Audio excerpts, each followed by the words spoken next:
धनी, मला पंढरपूरला घेऊन चला बरं का. ओ कितीक दिवस तुमच्या मागे लागलीये पंढरपूरला घेऊन चला चला म्हणून. आता काय बी तुमचं ऐकायची नाही. मला पंढरीला घेऊन चला म्हणजे चला. अगं ऐक, हट्ट नको करू. जगामध्ये 3 हट्ट फार प्रसिद्ध आहेत ना. बालहट्ट, राजहट्ट आणि तिसरा तुम्ही जाणताच. त्यामुळे या तिसऱ्या हट्टासमोर माणूस कितीही घट्ट असला तरी मठ्ठ होतो म्हणे. त्यामुळं काहीच चालेना. मला काहीच माहिती नाही, मला पंढरपूरला घेऊन चला म्हणाली. अगं ऐक, हट्ट करू नको. अशा अवस्थेमध्ये पंढरपूरचा प्रवास तुला झेपणार नाही. नरसी बामणीवरून पंढरपूरला जायचं होतं बरं का. आणि एवढा मजल दरमजल प्रवास आपल्याला झेपणार नाही. तब्येतीला, प्रकृतीला. थोडे दिवस थांब, मग आपण पंढरपूरला जाऊ, पांडुरंगाचं दर्शन घेऊ. नाही नाही, अहो काल रात्री पांडुरंगाने स्वप्नात येऊन मला दृष्टांत दिलाय. गोणाई, पंढरपूरला येऊन राहा, माझ्या दारात येऊन राहा, नामस्मरण कर, नामसंकीर्तन कर, तिथेच उदरनिर्वाह कर आणि आता तिथेच राहा. मी नाही ऐकणार, मला पंढरपूरला घेऊन चला. दामा शेट्टींचं काहीच चाले ना. दामा शेट्टी म्हणाले, गोणाई अगं एवढा मोठा प्रवास करणार, पण ठीक आहे, तुझी तयारी आहे ना, पांडुरंगाने तुला बोलावलंय म्हणतेस, चल जाऊया. रात्र कशी बशी पार पडली. पहाट उजाडली आणि भल्या पहाटे बैलगाड्या जुंपल्या आणि बैलगाडीमध्ये बसून प्रवास सुरू झाला.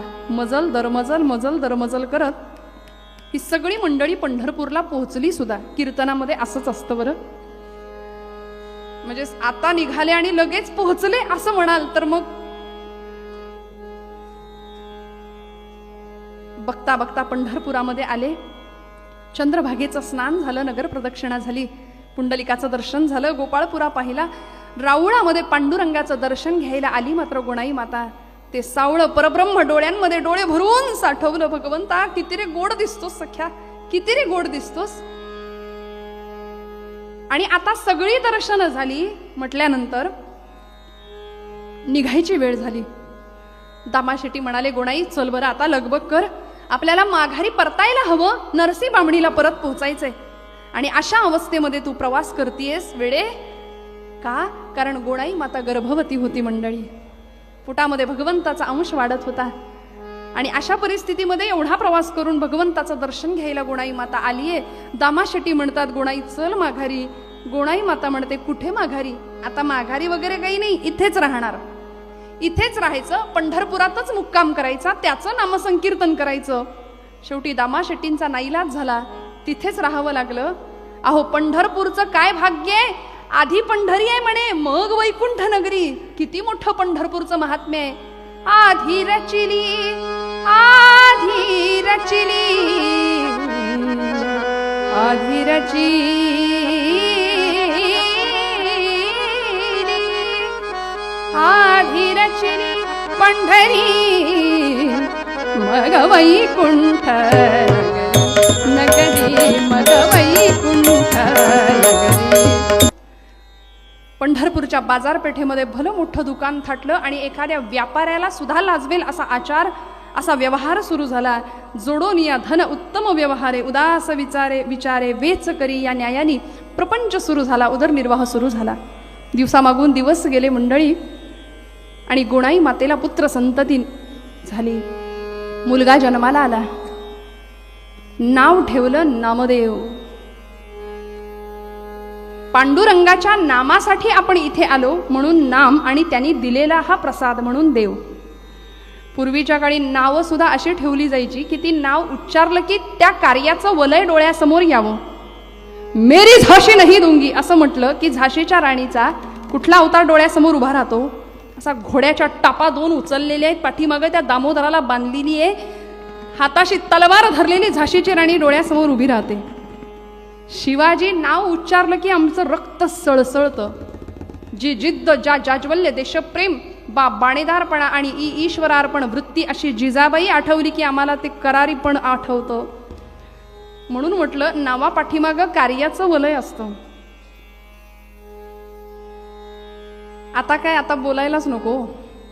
सिरियल आणि पिक्चरच्या नावांची एवढी क्रेज आहे, की आम्हाला तीच नावं जास्त हवीशी वाटतात, म्हणून आमचे आदर्श आणि या जुन्या पिढीचे आदर्श फार वेगळे होते. आमच्या पिढीच्या एखाद्या मुलाला किंवा अगदी 20-25 मुलाला विचारलं, अगदी 5 वर्षाच्या बाळाला विचारलं, तुझा आदर्श कोण आहे, तर तो सहज उत्तर देतो, कोण? जो कोर्टामध्ये जजनी फाशी नाही बरं, तुरुंगवासाची शिक्षा सुनावली गेली असताना कोर्टाच्या दारात ढसाढस रडतो असा सलमान खान नावाचा हिरो आजच्या पिढीचा आदर्श आहे, आयडॉल आहे. आणि तुमच्यासारख्या जुन्या पिढीला जर आम्ही तुमचे आदर्श कोण, तर कोर्टामध्ये जजनी तुरुंगवास नाही फाशीची शिक्षा दिली असताना सुद्धा मेरा रंग दे बसंती चोला, माहे रंग दे बसंती चोला असं म्हणणारा भगतसिंग जुन्या पिढीचा हिरो होता, तो आदर्श होता. ही जनरेशन गॅप आहे एवढी मोठी आणि ती इतकी वाढत चालली आहे दिवसेंदिवस. नाव ठेवलं सुंदर नामदेव, भगवंताचा प्रसाद दिसामासानी मोठा होतोय. आणि वयाच्या 5व्या वर्षी घडलेला प्रसंग मंडळी आपण जाणता, पण कीर्तनातून तीच कथा तेच चरित्र पुन्हा ऐकणं. सगुण चरित्रे परम पवित्रे सादर वर्णावी ऐसी कीर्तन मर्यादा ही संतांच्या घरची असं म्हटलंय. वयाच्या 5व्या वर्षी नामदेव महाराजांच्या आयुष्यात घडलेला प्रसंग, स्वतःचं आयुष्य, स्वतःची नामदेव गाथा लिहिली आहे नामदेव महाराजांनी, जणू काही स्वतःचं आत्मचरित्र लिहिले. प्रचंड भागवत धर्माचा प्रसार या संतांनी केलाय. काय प्रसंग घडावा. संध्याकाळची वेळ. दामा शेट्टींचा असा रोजचा संकल्प होता की रोज पांडुरंगाला नैवेद्य द्यायचा आणि मग स्वतः भोजन करायचं. पांडुरंगाला नैवेद्य अर्पण केल्याशिवाय अन्न ग्रहण करायचं नाही, हा स्वतःचा संकल्प नित्य नियमाने आजपर्यंत सुरू होता. पण उद्या काही कामासाठी व्यापारानिमित्ताने परगावी जावं लागणार होतं. उद्याचा देवाचा नैवेद्य कोण दाखवणार प्रश्न पडला. म्हणून आपल्या 5 वर्षाच्या नाम्याला विचारलं, नाम्या माझं एक काम करशील बाळा, उद्या पांडुरंगाला नैवेद्य तू द्यायचंस. नामदेव महाराज म्हणाले, हो का नाही. वयाच्या 5व्या वर्षी बाबांनी एवढं सुंदर काम सोपवलं, आनंद वाटला. म्हणाले, बाबा जाणार मी, उद्या पांडुरंगाला नैवेद्य मी देणार. आणि निघाले. सगळी तयारी झाली. त्या रात्री झोपले. दुसऱ्या दिवशीची पहाट उजाडायची वाट बघतायत. रात्रभर झोप येईना का, तर पांडुरंगाला नैवेद्य मी देणार आहे, मी समर्पण करणार आहे. हा समर्पण भाव श्रोते हो, भक्तीमध्ये निष्काम भक्ती संतांनी अपेक्षित केली. आम्ही सकाम भक्ती करतो, आम्हाला काहीतरी त्या बदल्यात हवं असतं म्हणून आम्ही भक्ती करतो. नामदेवांनी वयाच्या 5व्या वर्षी काय करावं, काय अलौकिक सिद्धी कमावली असेल त्या वयामध्ये. पहाटेपासून आईच्या मागे लागले. दामा शेट्टी निघून गेले त्यांच्या कामाला. आणि आई लवकर जेवायला तयार कर, मला पांडुरंगाला नैवेद्य द्यायचंय. गुणाई माता म्हणते, नाम्या अरे उठल्या उठल्या देव जेवायला बसणार आहे वे, अरे जरा उजाड होतं दे, मग उठू दे भगवंताला, ती भूपाळी काकड आरती होऊ दे, मग माध्यान्नीला मी देईन तुला नैवेद्याचं ताट, घेऊन जा. नाही, कसा बसा वेळ काढला. माध्यान्नीची वाट पाहिली. आता पहाटे उठल्यापासून या 5 वर्षाच्या लेकराच्या पोटात प्रचंड भूक लागलेली. पण बाबांचा संकल्प, बाबांनी सांगितलं होतं, नाम्या पांडुरंग जेवल्याशिवाय आपण जेवायचं नाही. एवढंच एक वाक्य लक्षात ठेवलं आणि नामदेव माध्यान्नीची वाट पाहत बसला. भर माध्यान्नीला गोणाई मातेने सुंदर ताट तयार करून दिलं पंचपक्वान्नाचं, नैवेद्याचं. केळीचं पान वरती झाकलं आणि नामयानी ते ताट हातात घेतलं. दुडू राऊळामध्ये धावत गेला आणि पांडुरंगाच्या समोर उभा राहिला. मंडल केलं, ताट ठेवलं, पाणी फिरवलं आणि म्हणाले, करा सुरुवात. आता एवढ्या अर्जवानं काही पांडुरंग जेवणार नव्हता हो. एवढ्या अर्जवानं ते पाषाणातलं चैतन्य हलणार नव्हतं. का रे पांडुरंगा, रोज माझे बाबा येतात आणि आज मी आलोय म्हणून चवण्या ढवण्या लावलेस की काय. तरी पांडुरंग उठेना बोलेना. 5 वर्षाचा नामया विचार करतोय ना, पांडुरंगा अरे जेव की रे बाबा, तुझ्यासाठी सकाळी लवकर उठलोय, बाबांनी मला सांगितलंय पांडुरंग जेवल्याशिवाय आपण जेवायचं नाही, मला भूक लागली अरे पांडुरंगा जेव की रे बाबा.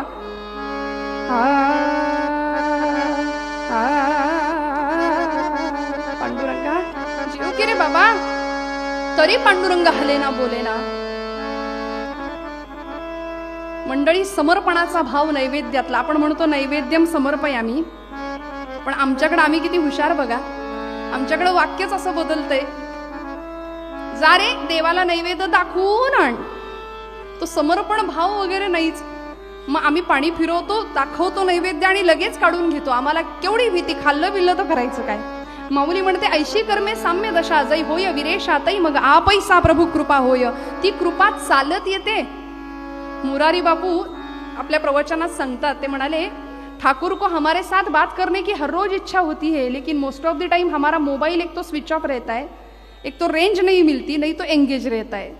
त्याला रोज आम्हाला भेटायचंय परमेश्वराला, पण आम्हाला दुर्दैवानी वेळ नाहीये, कारण आम्ही इतकी धकाधकीचं आयुष्य जगतो.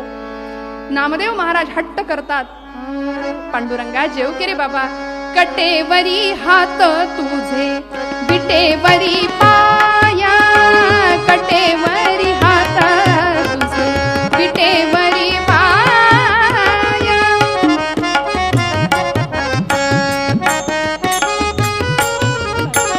पंढरीच्या पांडुरंगा, पंढरीच्या पांडुरंगा पाहतोसी काय, कटेवरी हात तुझे विटेवरी पाया, कटेवरी हात तुझे विटेवरी पाया, कटेवरी हात तुझे विटेवरी पाया.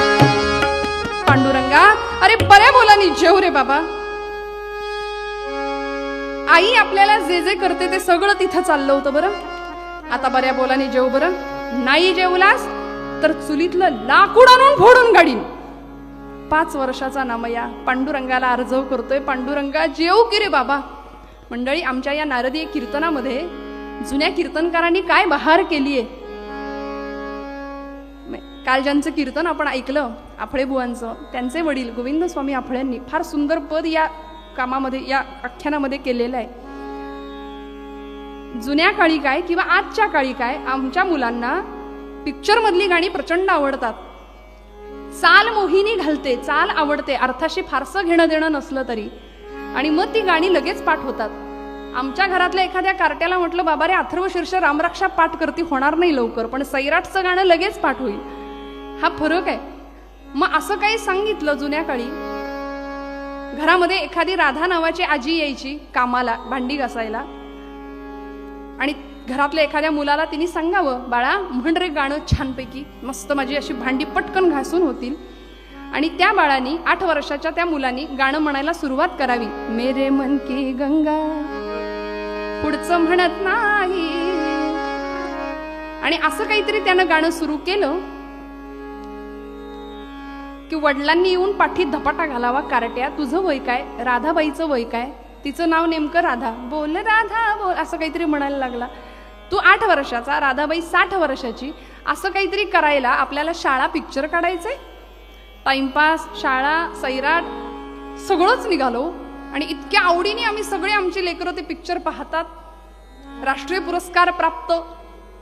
आणि असं काहीतरी घडलं की मुलांना, ठीक आहे तुला हे गाणं आवडतंय ना, गाण्याची चाल आवडतीये ना, मग आता हे गाणं नाही म्हणायचं म्हणाले, गाण्याचे शब्द बदलूया, चाल तीच ठेवूया.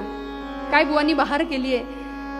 आता नामदेव महाराज पांडुरंगाला अर्जव करतायत, हट्ट करतायत, पांडुरंगा जेव रे बाबा, अशी कल्पना करून गाणं म्हणूया.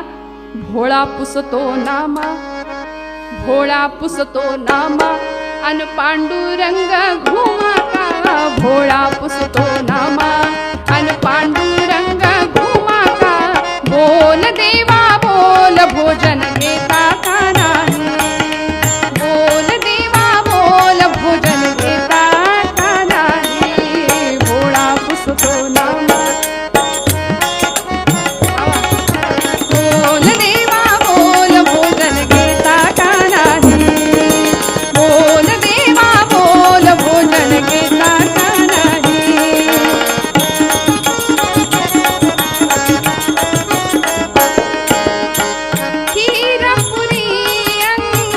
कानवला हे आवडतेच तुम्हा सारे, रुसणे फुगणे शोभत नाही, सांगू तुला मी किती रे.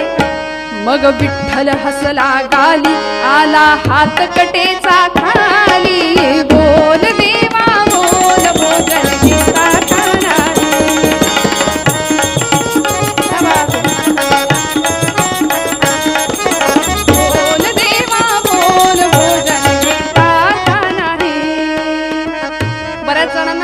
किस्सेच आठवले असतील.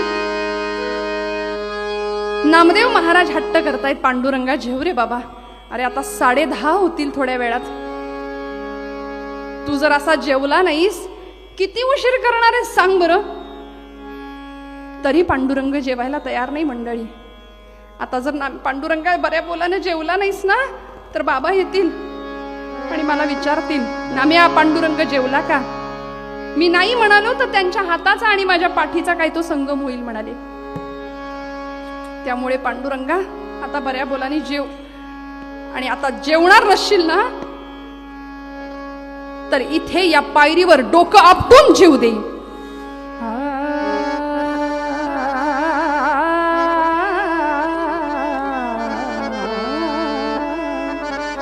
आता बऱ्या बोलाने जेवला नाही तर इथे या पायरीवर डोकं आपटून जीव देईन पांडुरंगा, असं म्हणायला नामदेव महाराज धावले. 5 वर्षाचा नामया धावला, मात्र धरलं डोकं धडकन आपटणार. एवढ्यात डोक्याला लागलंच नाही, डोक्याखाली मऊसर हात लागला आणि गाभाऱ्यातला आवाज आला, नाम्या नाम्या, अरे दगडाचा देव कधी जेवतो का रे? दगडाचा देव कधी जेवतो? नामदेव महाराज हुशार म्हणाले, पांडुरंगा मी काही वेडा नाही, अरे दगडाचा देव कधी बोलतो का रे? बोललास आता बऱ्या बोलानी जेव.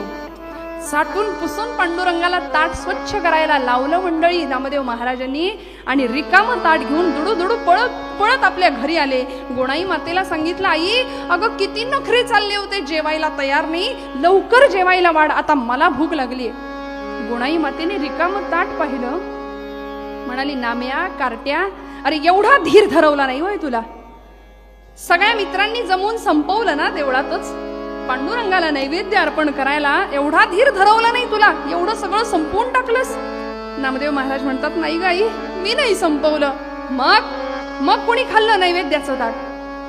आई अगं ज्याच्यासाठी होतं त्यांनी संपवलं. नाम्या कार्ट्या, खोटं बोलू नको, खरं सांग कोणी संपवला नैवेद्य?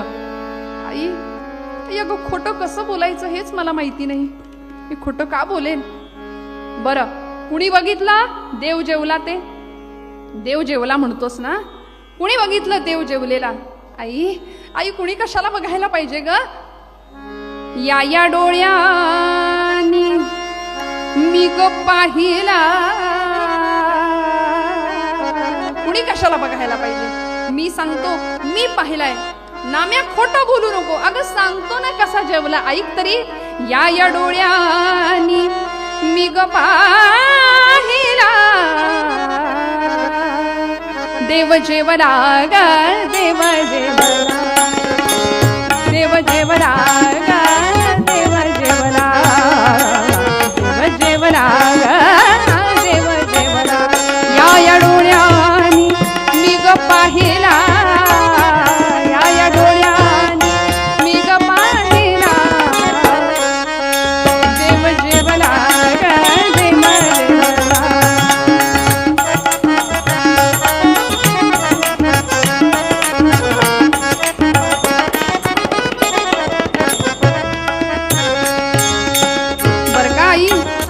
कसा जेवला सांगू का?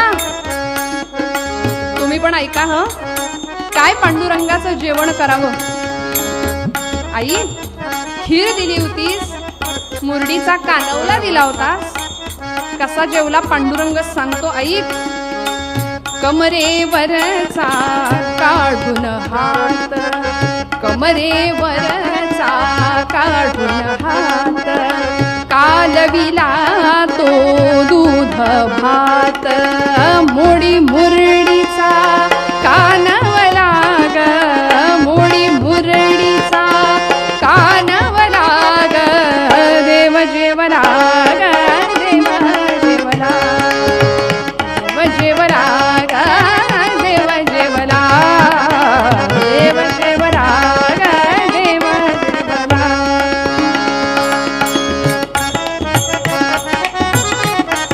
कसा जेवला सांगतो ऐक.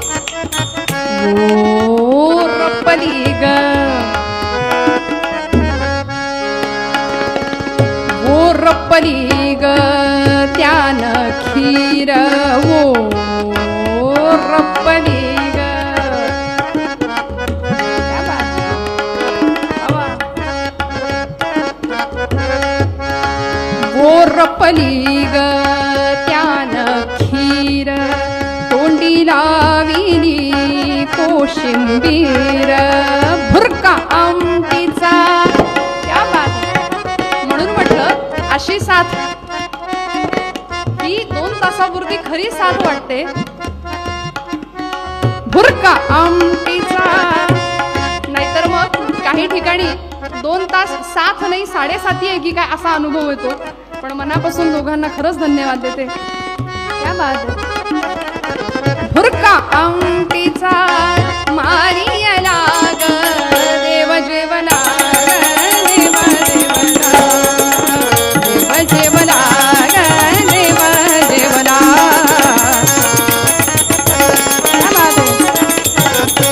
या या डोळ्यांनी मी पाहिला, देव जेवला ग देव जेवला, देव जेवला ग देव जेवला, देव जेवला ग देव जेवला. आई आई देव जेवला ग, विश्वास ठेव. मंडळी कोणाही माता तर ऐकतेच आहे. आणि हा सगळा प्रसंग नामदेवाच्या तोंडातनं दामाशेटी ऐकत होते. दाराशी उभे राहिलेले दामाशेटी हातातली पिशवी केव्हा गळून पडली कळालं नाही. नामयाच्या तोंडून ऐकलं पांडुरंग नाम्याच्या हातून जेवला. 5 वर्षाच्या माझ्या नाम्याच्या हातून पांडुरंगाने जेवण केलं. घरात थांबले नाही, आपण आलोय हे कुणाला कळू दिलं नाही. धावत दामाशेटी राऊळात गेले, पांडुरंगासमोर उभे राहिले आणि व्याकुळ होऊन पांडुरंगाला सांगतायत, पांडुरंगा काय रे, तू आज नाम्याकडून जेवलास. आज माझा नाम्या मला सांगतोय पांडुरंग माझ्याकडून जेवला. खरं सांग पांडुरंगा, तू नामदेवाकडून जेवलास. गेली 40 वर्ष मी तुला नैवेद्य अर्पण करतो. तुला नैवेद्य अर्पण केल्याशिवाय मी अन्नग्रहण केलेलं नाही. आणि आज माझ्या नाम्याकडून तू भोजन नैवेद्य समोर ग्रहण केलास. म्हणजे पांडुरंगा, अरे 40 वर्ष तू उपाशी राहिलास का रे? 40 वर्ष तू उपाशी राहिलास. ते काही नाही, नाम्याकडून तू जेवलास या गोष्टीवर माझा विश्वास नसेल बसत तर मला प्रत्यय द्यावा लागेल तुला. मला पुरावा दे, मला सिद्ध करून दाखव की खरंच नाम्या तुझ्याकडून जेवलाय. आणि मंडळी माझ्या पदरचं नाही सांगत. नामदेव गाथेमध्ये सुंदर अभंग आहे.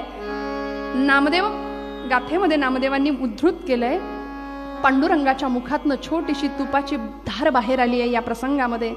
आणि पांडुरंग दामाशेटींना सांगतात, या खोलीत किंवा या गाभाऱ्यात इथे राहत असलो तरी नाम्याने बोलवलं की येणार आहे. त्यांनी बोलवलं की येणार, त्याच्यासोबत खेळणार, त्याच्याशी जेवणार. आणि म्हणून वारकरी संप्रदायामध्ये पुढे एवढे थोर नामदेव महाराजांचे सारखे संत आम्हाला मिळाले मंडळी, की पंचक्रोशीमध्ये लहान वयापासून नामदेवांची कीर्तन रंगायला लागली. नामदेवाची अमृत तुल्य वाणी, नामदेवाची, नामदेवाची, नामदेवाची, नामदेवाची अमृत तुल्य वाणी. श्रवणी येता रोचनी येत पाणी, श्रवणी येता रोचनी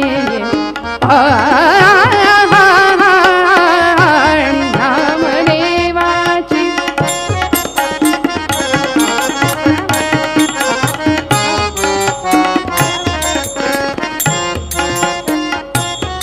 तुल्यवाणी नामदेवाची. चंद्रभागेच्या वाळवंटात नामदेवांचं कीर्तन रंगावं आणि या कीर्तनाला किती संत मांदियाळी हजर राहावी. परमेश्वराचं सर्वाभूती असलेलं व्यापकत्व अस्तित्व नामदेवांनी कीर्तनात सांगावं.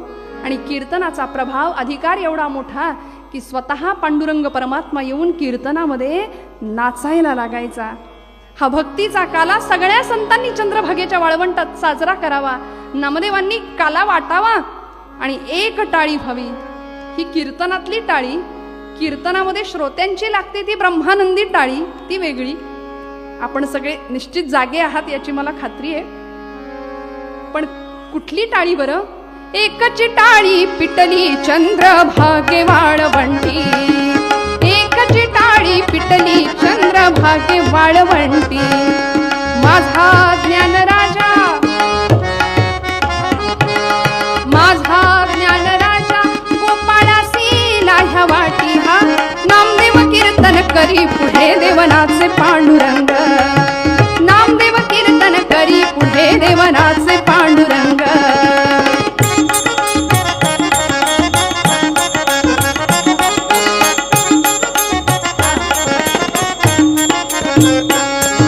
जनी म्हणे बोला कुणी मागे नव्हतं बरं सगळ्या संत मांदियाळीमध्ये आमच्या स्त्री संत मांदियाळीमध्ये जनाबाई एवढंच कशाला त्या मंगळवेड्याची कान्होपात्रा सुद्धा होती सकळांचे आहे येथ अधिकार जनी म्हणे बोला जनी म्हणे बोला नामदेवा अभंग जनी म्हणे बोला ज्ञानदेवा अभंग अभंग बोलता रंग भरला कीर्तनी अभंग बोलता रंग भरला कीर्तनी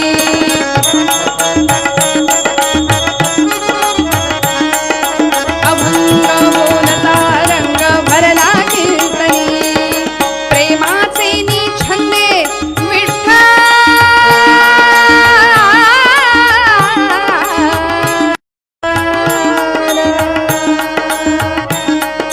प्रेमाचे निछंदे विठ्ठल नाचो लागला विठ्ठल नाचो लागला हा नाचता नाचता देवाचा गळला पितांबर नाचता नाचता देवाचा गळला पितांबर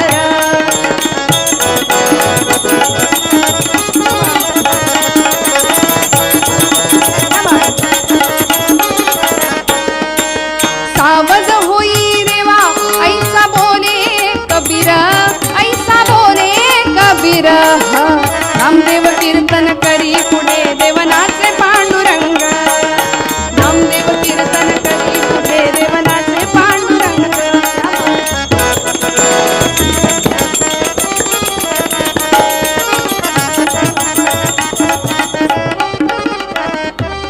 पंढरीनाथ महाराज की नामदेवांनी कीर्तन करावं पांडुरंगाने कीर्तनात नाचावा असा भक्तीचा जागर आणि अधिकार कीर्तनाचा आपण प्रसंग जाणता मंडळी कीर्तन संपलं सगळ्यांनी नमस्कार करावा मुक्ताबाई नमस्कार करे ना ज्ञानादादा मुक्ताईला सांगतायत मुक्ते अगं नमस्कार तर कर नामदेवाचा अधिकार मोठा आहे मुक्ताबाई म्हणतात दादा याने कुठे केलाय अजून कुणाला नमस्कार याला एवढंच कळतं मी श्रेष्ठ मी कोणीतरी मोठा माझ्याशी पांडुरंग बोलतो अरे सर्वाभूती परमेश्वर हे कीर्तनात सांगतो अनुभवाच्या पातळीवर जाणत नाही त्याला वाटतं फक्त पांडुरंग गाभाऱ्यात आहे राऊळात आहे आणि मुक्ताई न राहून आदिशक्ती होती माऊलीचं अंतःकरण बोलून गेली दादा अरे अखंड जयाला देवाचा शेजार कारे अहंकार गेला नाही भक्तीचा जिव्हाळा नामदेवाकडे आहे पण सिद्ध भक्त म्हणवायला गुरुकृपेशिवाय पर्याय नाही आणि म्हणून मुक्ताई पटकन बोलून गेली अरे नाम्या कच्चा रे कच्चा या प्रसंगामध्ये गोरोबा काका तिथे आले होते आता वारीमध्ये थापटणं घेऊन ते का आले होते बहुतेक अशी बरीच कच्ची मडकी असतील ती तपासायची असतील आणि थापटणं गोरोबा काकांनी प्रत्येकाच्या मस्तकावर आपटावं नामदेवांच्या मस्तकावर थापटणं आपटल्याबरोबर नामदेव महाराज संतापले म्हणाले अरे असं थापटणं आपटून कळतं का मडकं कच्चं की पक्क ते पटकन मुक्ताई म्हणाली अरे अरे नाम्या कच्चा रे कच्चा नामदेव महाराज संतापले धावत पांडुरंगाकडे गेले सांगितलं पांडुरंगा काय हे तू माझ्याशी बोलतोस माझ्यासोबत जेवतो माझ्या कीर्तनात नाचतो आणि मी कच्चा का रे पांडुरंगाने सांगावं भगवंत म्हणाले नाम्या खरं आहे सद्गुरु कृपेशिवाय तरुणोपाय नाही पूर्ण गुरुकृपा मिळव आणि मग परिपूर्ण सिद्ध भक्त म्हणून सिद्धता मिळव नामदेव महाराज ज्ञानदेवांच्या आणि पांडुरंगाच्या सांगण्यावरून औंढ्या नागनाथला गेले तिथे गेल्यानंतर आपण जाणता समोरचं दृश्यच असं दिसलं की तिथे डोकं फिरलं म्हणाले काय पण पत्ता दिलाय हे माझे गुरु पिंडीवर पाय ठेवून बसलेले 80 वर्षाचे एक सद्गृहस्थ विसोबा खेचर नावाचे भगवान शंभू महादेवांच्या पिंडीवर पाय ठेवून बसलेत नामदेव महाराज म्हणाले, अहो म्हातार बाबा, ते पाय तेवढे बाजूला काढा, भगवंताचं अस्तित्व आहे म्हणाले तिथे. विसोबा म्हणाले, अरे मी थकलोय, आता हे पाय तूच उचल आणि अशा ठिकाणी ठेव की जिथे भगवंताचं अस्तित्व नाही. हा उपदेश. सर्वाभूती परमात्मा हे तू कीर्तनापुरतं बोलतोस, पण अनुभवाच्या पातळीवर भगवंत सगळीकडे हे केव्हा जाणशील.